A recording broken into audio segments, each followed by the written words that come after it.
चिट्ठी का विश्लेषण हम करेंगे जिसे प्रधानमंत्री मोदी ने ही देश के नाम लिखा है। वैसे आपने देखा होगा कि प्रधानमंत्री देश से सीधा जुड़ने में यकीन रखते हैं, चाहे वो मन की बात जैसे कार्यक्रमों के जरिए हो या फिर सीधे लोगों के साथ वन ऑन वन बातचीत हो। और प्रधानमंत्री मोदी की यही खासियत है और बाकी नेताओं से ये उनको अलग बनाती है, क्योंकि अब जहां आज से जीएसटी रिफॉर्म देश भर में लागू हुए, प्रधानमंत्री ने एक लेटर के जरिए आम देशवासियों से अपनी दिल की बात को मानो साझा किया हो। देश के नाम संबोधन के ठीक एक दिन बाद प्रधानमंत्री नरेंद्र मोदी ने अब देशवासियों के नाम चिट्ठी भी लिखी है। प्रधानमंत्री ने एक बार फिर से जीएसटी रिफॉर्म्स को लेकर बड़ा संदेश दिया और अपने इस लेटर के जरिए न सिर्फ नवरात्रि की शुभकामनाएं दी, साथ ही जीएसटी बचत उत्सव की शुरुआत की घोषणा की है। अब इस लेटर का क्रक्स क्या है, यानी प्रधानमंत्री इस लेटर के जरिए आखिर कहना क्या चाहते हैं, वो आपको बताऊंगी। लेकिन उससे पहले आप ये भी जान लीजिए कि आखिर इसे जीएसटी बचत उत्सव कहा क्यों जा रहा है। क्योंकि जो जीएसटी रिफॉर्म्स हुए हैं उनकी खासियत ये है कि अब ये सिर्फ 2 स्लैब तक सीमित रहेगा, यानी रोजमर्रा की जरूरी चीजें जैसे कि खाना, दवाई, साबुन, टूथपेस्ट और कई बाकी सामान, यानी कि या तो अब वो टैक्स फ्री होंगे या जो मिनिमम टैक्स स्लैब है 5% का, उसके दायरे में आ जाएंगे। वहीं अगर आप घर बनाना चाहते हैं, गाड़ी खरीदना चाहते हैं, आप बाहर खाना खाना चाहते हैं या परिवार के साथ वेकेशन के लिए आप जाना चाहते हैं, तो अब वो भी आपके लिए आसान और किफायती होगा।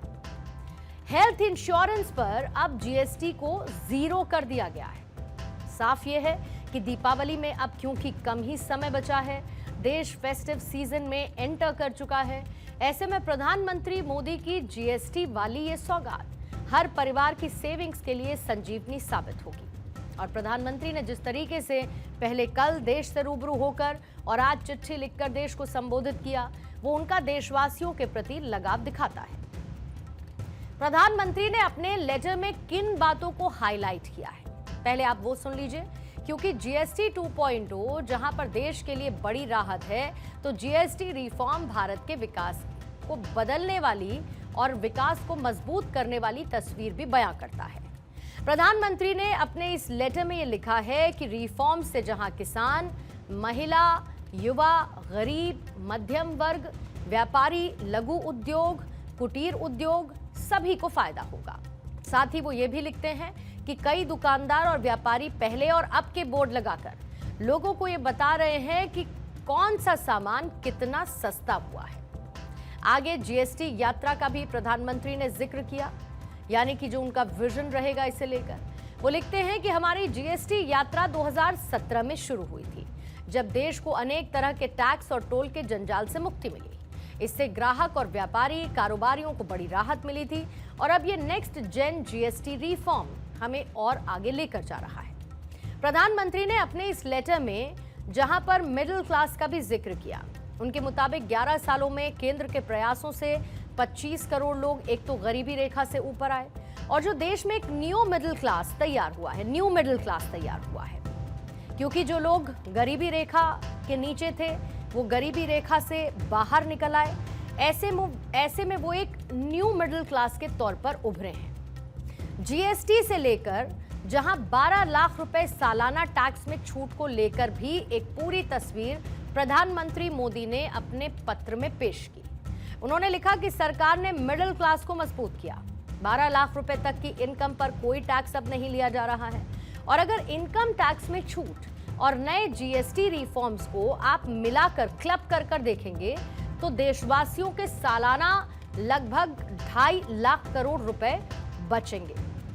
अब क्योंकि आज नवरात्रि का पहला दिन है और आप शायद ये महसूस भी कर रहे होंगे कि पूरा का पूरा दिन जो है वो आज कहीं ना कहीं फील गुड जैसा आपको महसूस करा रहा है, दिवाली जैसा माहौल देश भर में दिखने लगा है।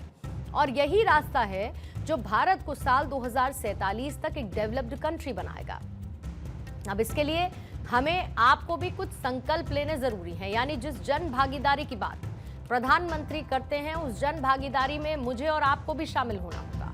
क्योंकि अगर ये संकल्प पूरा देश अपने जीवन में आत्मसात कर लेता है तो इतना तो तय है कि भारत को फिर से किसी भी टैरिफ की चिंता नहीं रहेगी। आपको याद होगा कि प्रधानमंत्री मोदी अक्सर ये कहते आए हैं और हाल ही के दिनों में उन्होंने इस बात पर फोकस किया कि देश को आत्मनिर्भरता के रास्ते पर चलना होगा। और इतना तय है कि यही वो मूल मंत्र है जो देश के विकास की राह में मील का पत्थर साबित होगा।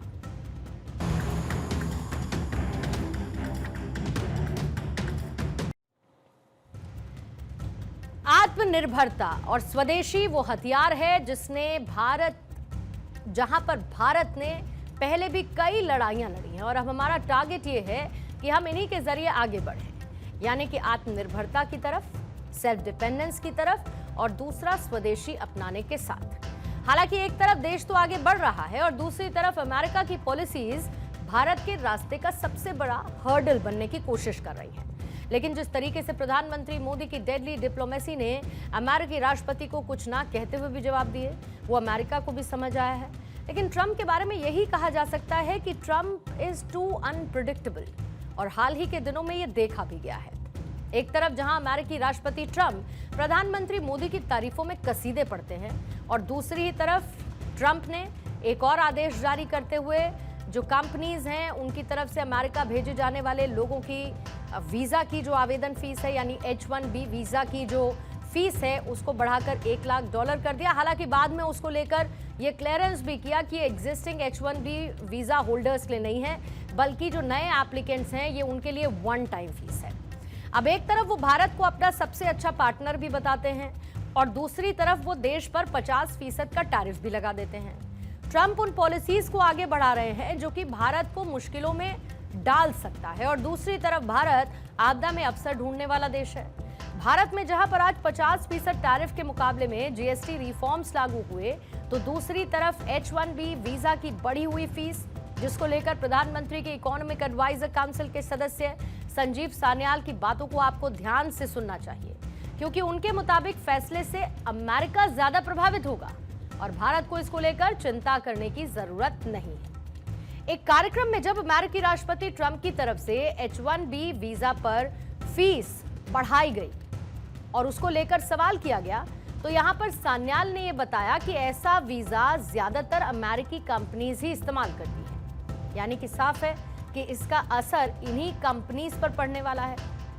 सान्याल के मुताबिक H-1B मुख्य तौर पर अमेज़न, गूगल और ऐसी कई अमेरिकी कंपनीज हैं जो कि जिन एम्प्लॉइज को हायर करना चाहती हैं उनके लिए मैंडेट करती हैं। अब भारतीय कंपनियां इसका इस्तेमाल नहीं करती हैं। आपने देखा होगा कि कोविड के बाद से आईटी कंपनीज का काम करने का जो तरीका है वो पूरी तरीके से चेंज हुआ, जैसे कि वर्क फ्रॉम होम या फिर वर्क फ्रॉम एनीवेयर, ये ज्यादा पॉपुलर हो रखा है। अब सान्याल ने भी इसी बात को जाहिर किया। उनके मुताबिक आईटी कंपनीज को अपने लोगों को अमेरिका भेजने की जरूरत ही नहीं है, क्योंकि आईटी का काम अब कहीं से भी हो सकता है।